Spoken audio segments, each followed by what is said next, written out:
এটা হচ্ছে দক্ষিণ কোরিয়ার মুখফু এলাকা। আমরা আসলে অনেক 300 কিলোমিটার পথ পাড়ি দিয়া সৌল থেকে এখানে আসছি। এখানে 3 দিনের জামাতে আছে, আমরা 10 জনের মতো জামাতে আছে। তো সামনে আমাদের দক্ষিণ কোরিয়ার ইজতেমা আছে, 1 থেকে 5 তারিখ পর্যন্ত বন্ধ আছে। অনেকে অনেকভাবে মেহনতে পারিছে, অনেকগুলা জামাত বাইরেছে মার্কাজ থেকে। আলহামদুলিল্লাহ আমরাও জামাতে আছি। মুখফুতে আসছি, অনেক 300 কিলোমিটারের বেশি দূর। তো এইখানে দক্ষিণ কোরিয়াতে ইজতেমা হবে আমাদের মে মাসের 23, 24, 25। তো এই মেহনতের উদ্দেশ্যে জামাতগুলো আসলে বাইরে হয়েছে। তো আলহামদুলিল্লাহ এখানে মেহনত হইতেছে। তো আমাদের ইজতেমার জন্য দোয়া করা, মেহনত করা, এই আর কি। আর যেহেতু আসছি সুন্দর একটা জায়গা, এই জন্য একটু ধারণ করলাম আর কি। এখানে অনেক সুন্দর একটা জায়গা, এখানে ওদের রোগ হয়েছে আলহামদুলিল্লাহ, অনেক সুন্দর পাহাড়ি এবং হচ্ছে সামুদ্রিক এলাকা। মাশাআল্লাহ, দেখো মনের মধ্যে অনেক শান্তি। আল্লাহর সৃষ্টি কত সুন্দর, মাশাআল্লাহ। তো এই আর কি, আসলে কোরিয়াতে কোথাও তেমন যাওয়া হয় না ছুটি ছাড়া।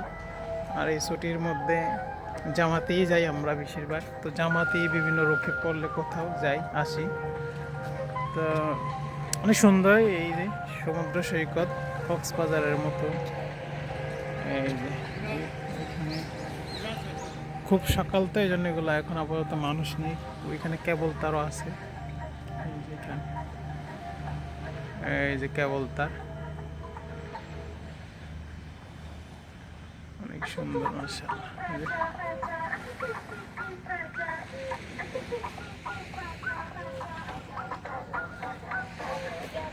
পাহাড়, সমুদ্র, মাশাআল্লাহ।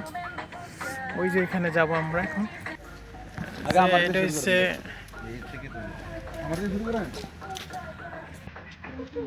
মুখফো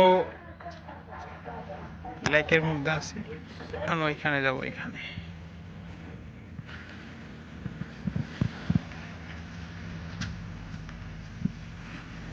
আমরা আসলে খুব সকাল আসছি, তো এই জন্য মানুষ নাই, রয়েছে নারী পুরুষ নাই তেমন। এই জন্য আসলে আমরা আসলে সকাল সকাল আসছি গাছতে।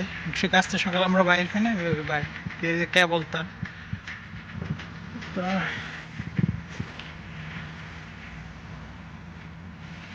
মাশাআল্লাহ, আল্লাহর সৃষ্টি আসলে অনেক সুন্দর। সুবহানাল্লাহ।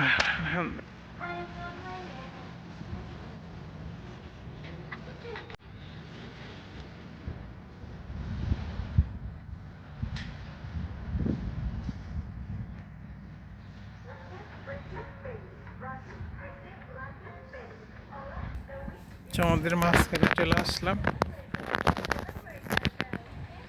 এই যে পাহাড়, সমুদ্র, মাশাআল্লাহ। এটা হচ্ছে কোরিয়ার এক প্রান্ত, একদম শেষ এক প্রান্ত, এক শেষ প্রান্ত। ঠান্ডা আছে, বাংলাদেশে প্রচুর গরম, আর এখানে অনেক ঠান্ডা।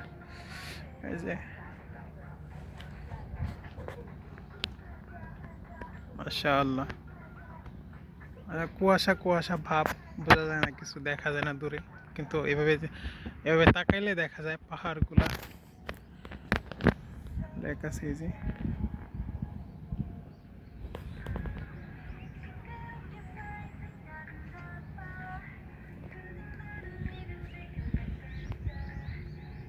কেবল